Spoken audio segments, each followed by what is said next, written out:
All right, welcome to another thought-provoking episode of The Beam, where curiosity meets conversations, taking us a step further into the future we desire.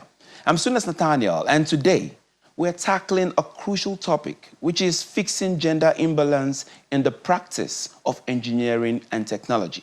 You know, despite significant strides of women in Nigeria, they remain underrepresented in this field, especially here in the country. But can targeted interventions like Naseni's Delta, how can that initiative change such a narrative when it comes to the women? This is one of those core things we're going to be exploring today on the program. And I'm going to be joined today by the one who has been at the forefront in channeling the cause and championing that cause to ensure that women get a very good stay or get a very good place or have their place really recognized when it comes to STEM. But before we get into all this, let us give you a quick tech update. And when we come back, we're going to be discussing all this and to see how women can help reposition this country through engineering and tech. Stay with us. Don't go away. Hello and welcome. Here is a quick tech update for the week. The Economic and Financial Crimes Commission, EFCC, revealed that Nigeria lost over $500 million to cybercrime in 2022. Now, during a national cybercrime summit, the EFCC chairman, Mr. Ola Olukoyede, warned that global cybercrime losses could reach $10.5 trillion, emphasizing the urgent need for action. Cybercrime also contributed significantly to the EFCC's 3,455 convictions in the past year. Meanwhile, the Federal High Court in Abuja has convicted Official Gredo Limited, a Nigerian crypto company, for unlicensed USD and Naira transactions. Justice Inyang Eko sentenced the company based on a plea bargain with the EFCC, ordering it to forfeit 140 million Naira. The ruling follows broader efforts by Nigerian authorities to regulate unauthorized crypto transactions. In another development, the federal government has dropped all charges against Tingran Kambayan, a Binance executive arrested in February 2024 for tax evasion and money laundering. The Economic and Financial Crimes Commission announced the withdrawal, stating Kambayan was merely an employee. Despite pressure from the United States for his release, he faced prolonged detention and failing health conditions. In the meantime, Vice President Kashim Shettima led Nigerian officials in signing an MOU with Ericsson to establish a 5G innovation lab, aiming to boost Nigeria's technological capabilities and productivity. The agreement, signed in Stockholm, Sweden, focuses on leveraging 5G for sectors like agriculture, education and security, supporting the government's efforts to diversify the economy through digital technology. And finally, on the foreign scene, the Wall Street Journal and New York Post sued PerplexityAI, accusing the startup of copyright infringement and trademark violations. The lawsuit claims Perplexity's AI-driven search engine illegally reproduces their content, diverting revenue and damaging their brand. The publishers seek damages and the destruction of databases containing their copyright works, following a similar dispute with the New York Times. And that's your quick tech update for this week. Stay tuned for more cutting-edge news from the ever-evolving world of technology. I'll see you next time. The Presidential Implementation Committee on Technology Transfer, in line with bilateral agreement between Nigeria and the Czech Republic, has been sponsoring research and development projects nationwide through the Delta II program for the past 2 years. As part of advancing the Delta II program, the committee is now backing women through the Developing Engineering Leaders Delta, aiming to increase female participation in Nigeria's engineering sector. The project is scheduled to encourage more female participation in Nigerian engineering space because recent statistics reveals a clear need of that, because we are below the world average in terms of female participation in the engineering sector. And we feel there's a need for us to encourage female in Nigeria to also see engineering as not only a career for men, but I believe women can even do better in that place when encouraged. Minister, thank you very much. The initiative portal is then launched on a day set aside to celebrate the International Women's Day. Delta. The Executive Vice Chairman of Naseni underscores the importance of the initiative. What we seek to do is to close the gap, the gender gap in engineering, inspire the next generation, provide financial support for new ideas and projects, and ultimately strengthen the entire engineering ecosystem. Sound applause for the mother of modern engineering. The president of the Nigerian Society of Engineers, Mrs. Margaret Oguntala, believes the initiative will promote inclusivity and equal opportunity for women. Initiatives like developing engineering leaders through her, which is being launched today, offer a very great platform to nurture and empower women engineers, providing them with the skills, mentorship, and support they need to thrive in their careers. The submission portal for proposals will go live from tomorrow, a day after the International Women's Day, and proposals will be accepted till 20th May, when submission closes. This will be followed by a period of evaluation and selection of qualifications. All right, welcome back. Today, our focus is on the ongoing challenge, of gender imbalance in engineering and technology. Funny enough, it's not just a thing that has technology alone involved. It's everywhere, but an initiative like DELTA has come to help bridge that gap. And today we are going to be joined by one champion who has been at the core. He is the man who's at the fore for NASENI. NASENI is the National Agency for Science and Engineering Infrastructure. He's none other than Mr. Khalil. Is Mr. Khalil Suleiman, and we're hoping that he is there on Zoom right now. Mr. Khalil, we've been waiting and hoping you're there with us right now. Are you there? Thank you for having me. All right, Mr. Khalil Suleiman Halilu is the Executive Vice Chairman and CEO of NASENI. Now, the question would be, why is it pertinent at this moment that we focus on balancing, where women come in when it comes to science, engineering, and technology? Why is it key at this moment? Well, I think, we're talking about giving equal opportunities. It has been a trend happening globally. Women empowerment, and there has been so many results that shows once you empower women, it changes a lot with regards to family dynamics and even the economy.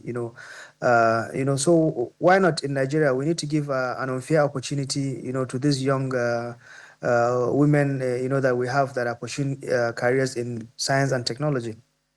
All right. I mean, that's a good start. So let me ask you then, sir, being a man, what do you think, you're championing this cause right now? Then the question then be, what is the core barrier right now that's been hindering these ladies, the girls, the women? What has been hindering them from playing that pivotal role when it comes to engineering and technology in Nigeria?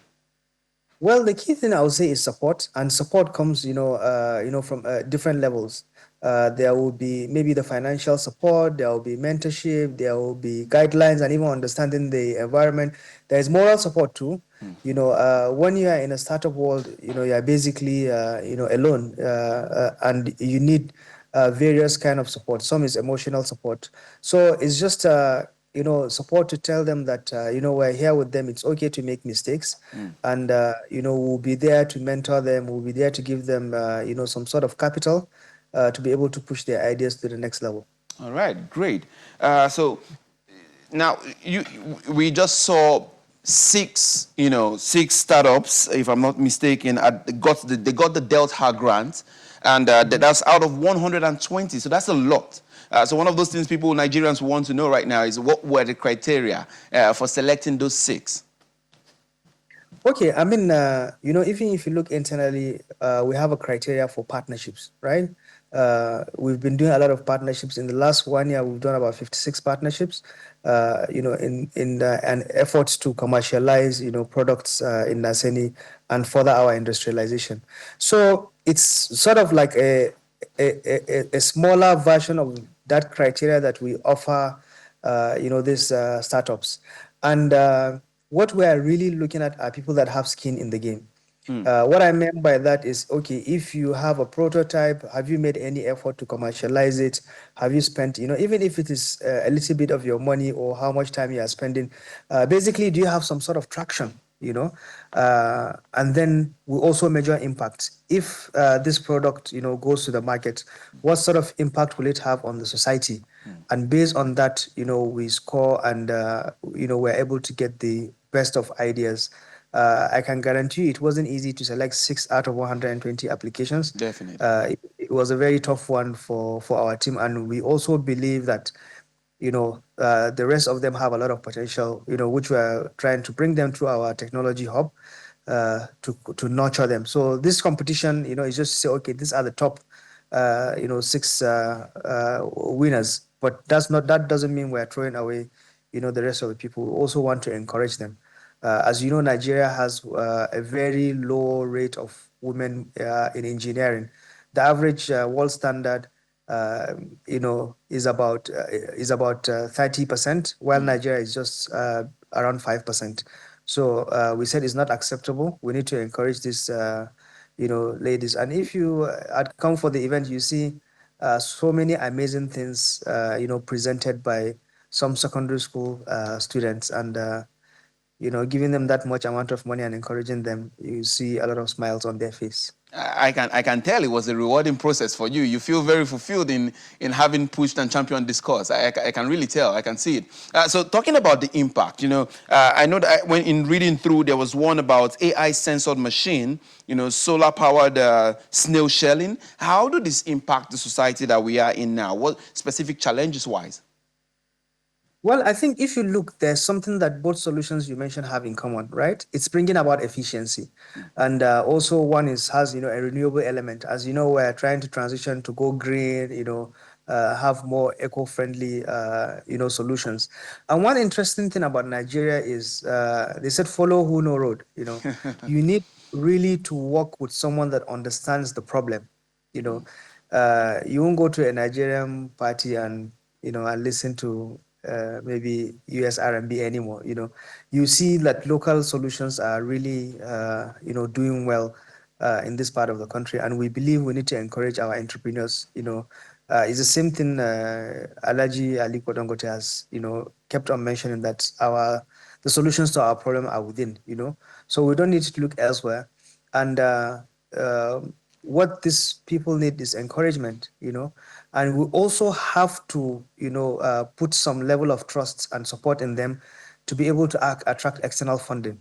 You've seen stories like Paystack, Flutterwave, they've done really, really well. And we have the most unicorns, in the continent. So, and it all starts like this, you just need someone who believes in your idea and can support you. All right, that's a very inspiring one. Let's go to how will this initiative be sustained? That's the problem. Sometimes we see beautiful initiatives spring up here and there, and before you know it, they just die off. How do we see that sustaining it to the point where we have, ladies, women who the world can now say, hey, these are the ones who are championing the cause globally, not just in Nigeria anymore? Okay, just to let you know, we have a new innovation hub in Naseni. A whole hub where serves as a launch pad, for these people. So, doing something like that is an indication that this is like a school. This is here to stay. It's not like a one-off program, that dies off. So we want to continuously throughout the year be churning, people and young people with their innovative ideas, continuously connecting them with mentors, connecting them with investors, also investing in them. And I can't wait, for next year to roll out the program. And in fact, there is something we're thinking about, what we call the reverse Japa. Anytime someone spends time in the outside the country, whenever they come and they're speaking to you, it's like they're speaking Greek. Yeah. They said, light is not working now. Why don't you just fix it? Like it's something that can disappear, with a magic wand. But we also want to reduce that cultural shock. Yeah. We know they have something to offer, and a lot of them also want to believe in they believe in the country, they want to contribute, but there is no platform, that allows them to, Okay. to sell that idea and to nurture it. All right. And some don't, with big amount of money, but they really have something to contribute. Okay, So we're going to be taking a break. We're going to be taking a break now. When we come back, I'm sure you're going to be giving us deeper insights into how you're going to breed that, especially the reverse jackpot, where we can have all those beautiful brains back here. I will be right back. Don't go away. We're going to explore it deeper. Stay with us. All right, welcome back to The Beam. If you're just joining us, I'm here with Mr. Khalil Suleiman Halilu, and we're still exploring how Nigeria can address the gender imbalance in engineering and technology through targeted initiatives like Delta. Mr. Khalil, thank you for standing by with us. You were talking about reverse jackpot. It was very interesting to me because we really want to reverse and have our best brains, back in the continent, here back in Nigeria. And you were speaking about that initiative. I want you to land on that thought. Well, you see, I will consider myself as an example of reverse Japa, where I was studying abroad and then decided, even though I had an opportunity to work there, I decided to come back, to Nigeria. Definitely, you see things that that are very innovative in other parts of the world, and if you are a patriotic citizen, you love for that to happen in the country. Trust me, if we had things better in the country, people wouldn't want to leave. Everyone leaves, try to go for greener pasture, but home is home at the end of the day. So we said, why don't we create a program, that helps seamlessly bring people back and give them opportunity, which is similar to the Delta, where you give them, some token of investment, some mentors that have worked in the country. Because if you leave Nigeria for 1 year, you come back, is very different country. Things change very fast and rapid, you know. And one of the most difficult things we found, even with international companies, whenever they come to Nigeria, is the ability to domesticate, their solutions to match the African or the Nigerian markets. We can see companies like Visa, instead of trying to come and build a whole new solutions, they always ride on the back of local players. And we can also see examples of, especially our banks being exported to other West African countries, like the Access, GT Bank, First Bank. That shows not only that we have good solutions, but there are also good solutions that can be exported to other African countries. But the key thing is, how do you give people that opportunity, to be able to contribute the idea and domesticate it locally? And this is what brought the whole idea of the Reverse Japa program. All right. Thank you very much. Of course, I'm sure Nigerians are going to be asking right now, is this just a dream? Is it an utopic dream? Or do you think really that it can work? That people would say, hey, I'm leaving the West, I'm leaving the US, I'm leaving Canada, and I'm coming back. Like the whole river, is it a dream, or you're saying, hey, this can really work? No, I think it's something we've already actualized in Naseni. If you are taking an example with our Naseni Solar Limited, currently there is a program that is being run by someone that has reverse Japad. He started by coming in and out, but the person is now currently fully on ground, running this program where he has a unique patented technology around, solar cells, which we are working together on to scale. So not only is a dream, but it's implementing. We're implementing it at the moment, and we hope to scale it. We have case study on it. All right, that's a very interesting one. Now let's go. Before I let you go very soon, I want to quickly know, what is the long-term goal for a project like the Delta? What will be the long-term vision for that project, for that initiative? Well, number one, we want to significantly improve the number of women that are participating in science and engineering. Is one of the long-term goals. But overall, if you see what we do at Naseni, is number one, how do we reduce capital flight? How do we reduce dependency on export? Secondly, how do we create jobs? And third, how do we produce things that can earn us forex? And if you see this single program, Delta can solve all those things, creating jobs, especially for women, reducing dependency on importation, and also potentially, creating products that we can export to other African countries and parts of the world. All right. Finally, before I let you go, there's this vision you have, which is very interesting to me. It's the drive of, industrialization for Nigeria. I think it's one of the most transformative things that can happen if we actualize it. I want you to project this vision and then how it can be implemented in just 2 minutes. That'll be fine. Well, I think we need to first you're looking at the things that are on our top priority, things that we import the most and things that we export without adding some sort of value. So you're talking about agricultural things that you export without, having some value add. And how do you, through our engineering and science, how do you add value to these things, before you export them? You'll be shocked when you see, the price of an item pre-processing and post, processing. And you can also see where you have a lot of items that, especially perishable, that just goes into waste because you don't have any mechanism, to preserve it. So we know we are in a country that is, blessed with resources, especially human resources and agricultural resources.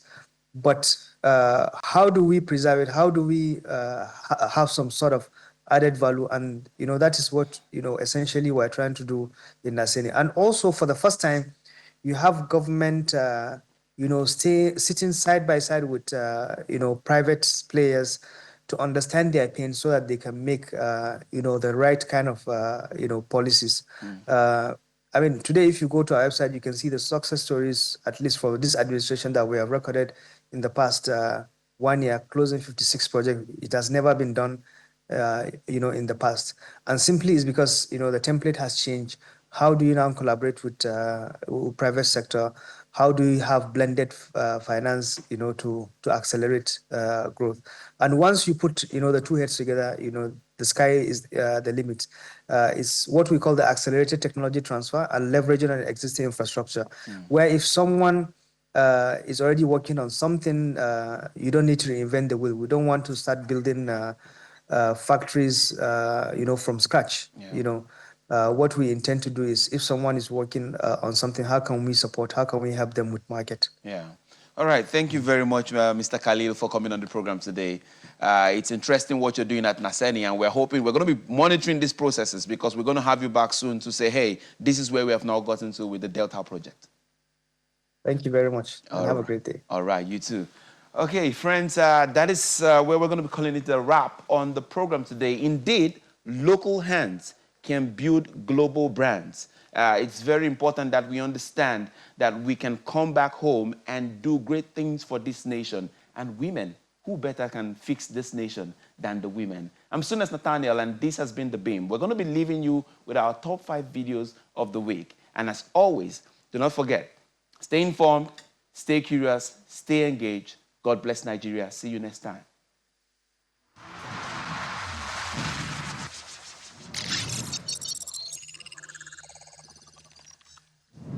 Our 5th most viewed video of this week is a clip in which a chieftain of the PDP, Mr. Kola Ologbondiyan, asserts that the opposition party is on a pathway to a rebound following its internal crisis.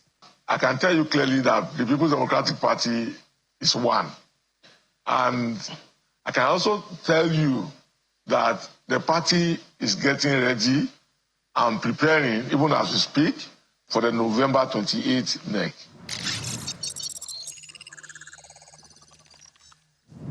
In 4th place, we have the breaking news of President Bola Tinubu sacking 5 ministers and appointing 7 new ministers to work in place. Coming third on our countdown is a report in which we see former President Olusegun Obasanjo stating that Nigeria's 20 million out-of-school children is a recruitment pool for Boko Haram. 230 million.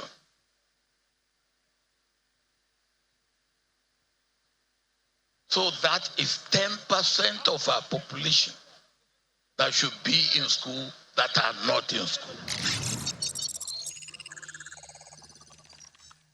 Second on the list is an interview with Mr. Femi Falana on Sunday Politics, where he asserts that the EFCC and the ICPC have come to stay, even as calls have been made to scrap both commissions. And I'm saying the Supreme Court has further expatiated on this by talking about that these institutions are common agencies. They are not the agency of the federal government. The same thing goes for the police. It goes for the INEC.